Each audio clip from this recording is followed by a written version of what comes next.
Good morning, everybody, and welcome to Jason Mackey's First 10, a quick hit podcast to get you ready for the day. Another busy day in the Pittsburgh sports world. I was down at the Steelers facility for my final trip to minicamp. They have one more day. I will not make it there. Today, going to talk a little bit about them and some stuff that they have going on. The Penguins made an important assistant coach hire. They hired Mike Sullivan's doppelganger, David Quinn, formerly of the Sharks and Rangers. Going to get into a few thoughts on that. But our lead topic today is going to be the Pirates. They suffered a loss to the Cardinals. That series is tied at one game apiece.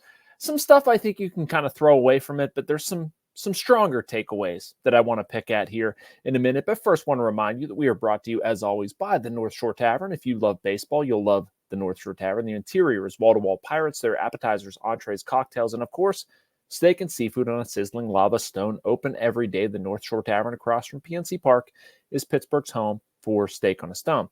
All right, so the Pirates fell to the Cardinals 4-2. I'm not inclined to care too much, kind of how the Cardinals got their hits.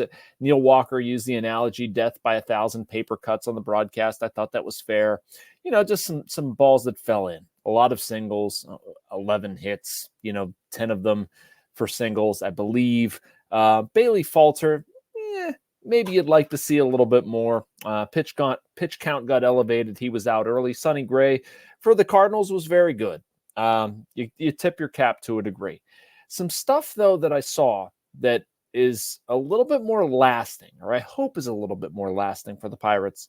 Kyle Nicolas and Henry Daivs in two spots where they need young guys to really take a step forward. Henry Daivs hits his first home run of the season this year, an absolute shot, too, by the way. I got some numbers on that one. It was a 2-1 slider down in the zone, 104.8 off the bat, traveled 412 feet. That's what we're looking for out of Mr. Daivs, right? Showed signs of that in spring training, showed signs of that last year, largely has not found that swing at the major league level. Went back to Indianapolis, was working on some adjustments, really some reversions, if you want to call it that, kind of his back to his old setup, his old stance. And those adjustments haven't paid off at the major league level. You don't need me to tell you that, but Henry has been working. The one thing I will say about Henry Daivs is you can never shortchange him in terms of work ethic and putting a lot into it. It's very impressive how serious he goes about his business. And again, Yasmani Grandal offensively has not given the Pirates anything. We know that. Defensively, it's been so. I mean, you're not going to go to Joey Bart whenever he gets healthy, Jason DeLay whenever he gets up here, whatever, and really expect much with the bat. The Pirates could use a couple young guys to come up here and figure it out with the bat. I know it's only one home run. Not try to jump to any conclusions. But if Henry Daivs can get that type of swing off and get those results, anything resembling those results, it'll be big for the Pirates. In another area of need, we also saw something come through in Kyle Nicolas. I am guilty of this. I think a lot of people watching have been guilty of this, of just getting tired of watching him fail to find the strike zone.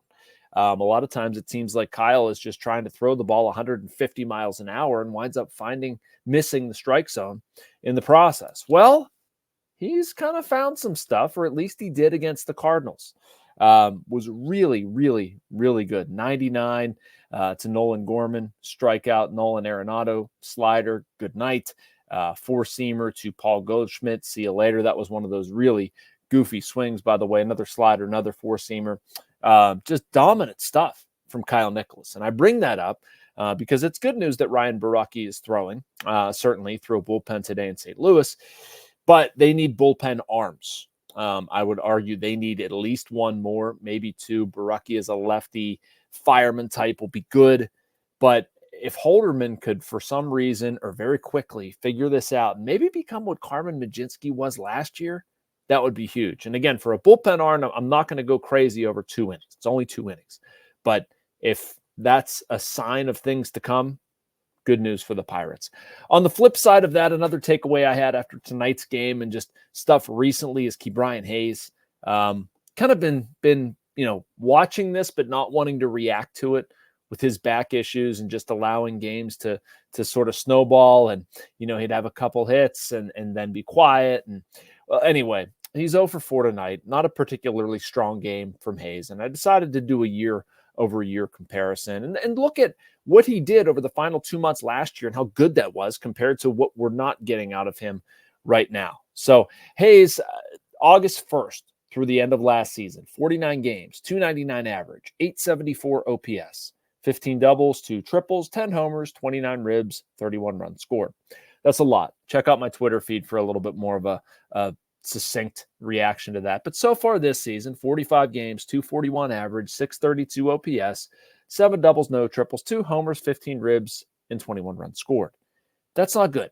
The number I look at with Hayes is the 632 OPS. That's obviously nowhere near good enough, not what it was last year. It is actually worse than where he was at in 2021 and 2022, where we questioned how much offense was in there. Need to figure it out.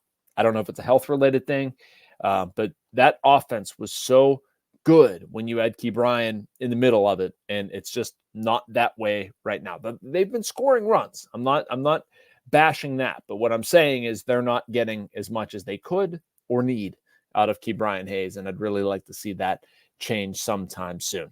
All right, that does it for our Pirates topics. Want to shift over to hockey and David Quinn. I actually like this hire. I've liked David Quinn for a while. He, of course, spent 3 years coaching the Rangers, also replaced Jack Parker at Boston University, the alma mater that he shares with Mike Sullivan. Those two are good friends. They go back a long time. David Quinn's got a good story. And it's also funny because he looks exactly like Mike Sullivan.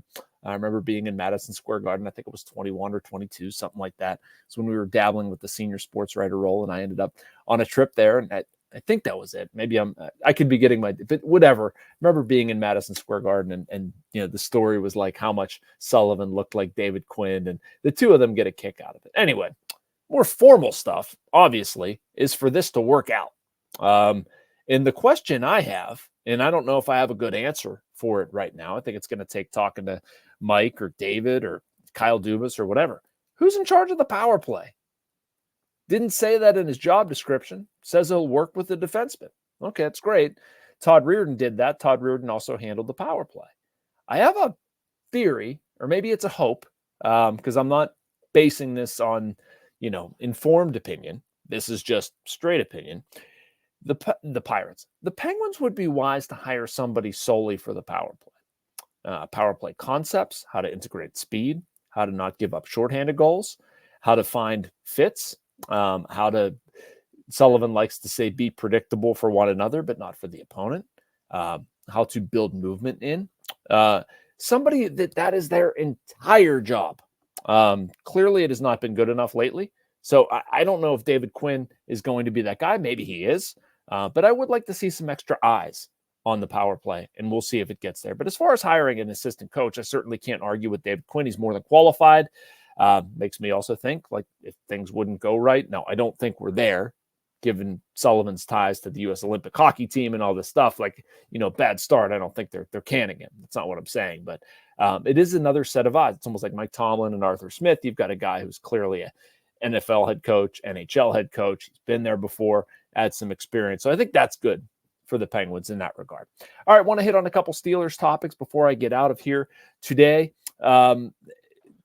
Interesting session with Terrell Austin. One of the things, maybe my biggest takeaway from that and talking a little bit of defense is his usage of Minkah Fitzpatrick. And I appreciated his honesty.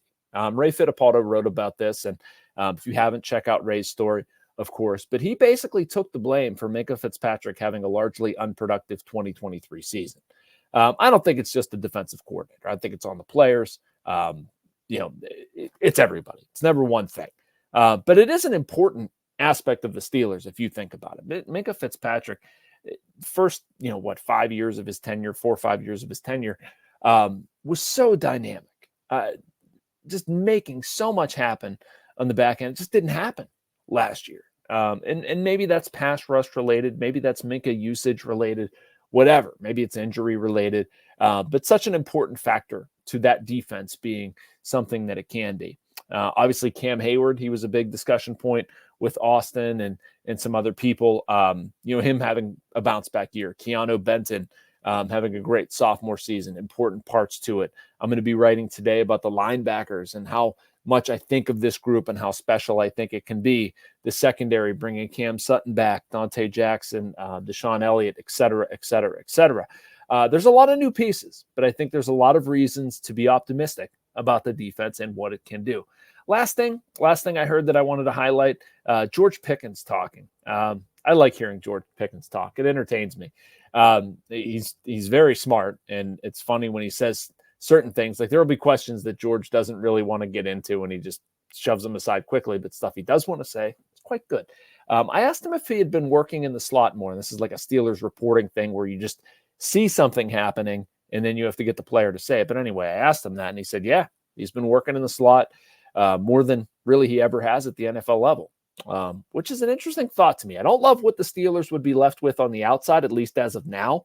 I still think they have a move for a wide receiver somewhere in there, and maybe that balances it out. I don't love an idea where you have Roman Wilson and Van Jefferson or something on the outside and George Pickens on the inside. But if you can create some mismatches there, it's an intriguing way of using George Pickens for sure. All right, I'm a minute over. I'm sorry. Hopefully it's not too inconvenient. Thank you for watching and staying with me. Make sure you like and subscribe. You can get all of this content and stuff from our other Post-Gazette writers. I'll be back here same time, same place tomorrow. Have a good one, everybody.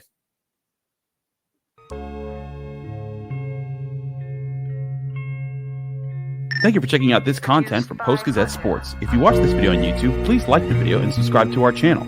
For all of the sports coverage the Post-Gazette has to offer, visit post-gazette.com.